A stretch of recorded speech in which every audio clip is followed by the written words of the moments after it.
కామన్‌గా general పాపులేషన్‌ల neuro అనంగానే first general weakness అలా కావచ్చు. అట్లా. సో, వీక్‌నెస్ అంటే మనం ఒక సైడ్ వీక్‌నెస్ ఉండొచ్చు. తర్వాత బాడీ వీక్‌నెస్ ఉండొచ్చు. ఒక సైడ్ వీక్‌నెస్ అంటే మనకు బ్రెయిన్‌కి సంబంధించింది.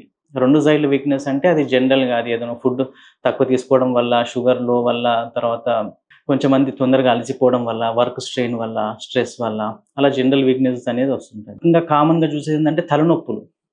సో, ప్రధానంగా 10 మందిల దాదాపు 5, 6 మందికన్నా తలనొప్పి ప్రాబ్లమ్స్ ఉంటది. సో, ప్రతి ఒక్కరు గూడా ఏదో ఒక టైంలో కంపల్సరీ తలనొప్పితోటి బాధపడుతుంటారు. సో, అది చాలా కామన్‌గా చూస్తుంటాం. దానికి చాలా రకాలున్నాయి.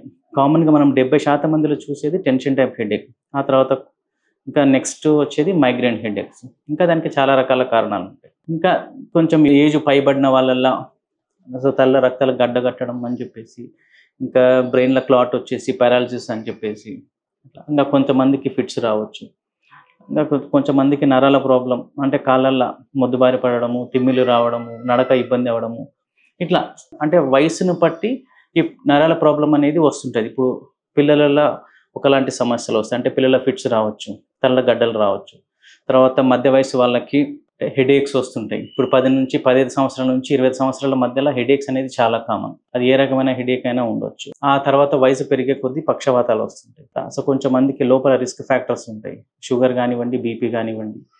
సో, వాళ్ళలో కొన్ని నరాల ప్రాబ్లమ్స్ వస్తుంటాయి. అంటే న్యూరోపతిలు వస్తుంటాయి. అట్లా. సో, మనకు వయస్సును బట్టి ఆ లోపల ఉన్నటువంటి ప్రాబ్లమ్స్‌ని బట్టి ఏదో ఒక నరాల ప్రాబ్లమ్ అనేది బయటపడుతుంటది. మీరు తీసుకునే అదే మందులు, అదే నాణ్యమైన మందులు, కానీ సగం ధరకే. అవును, మెడ్ ప్లస్ బ్రాండ్స్ పై 50-80% తగ్గింపు.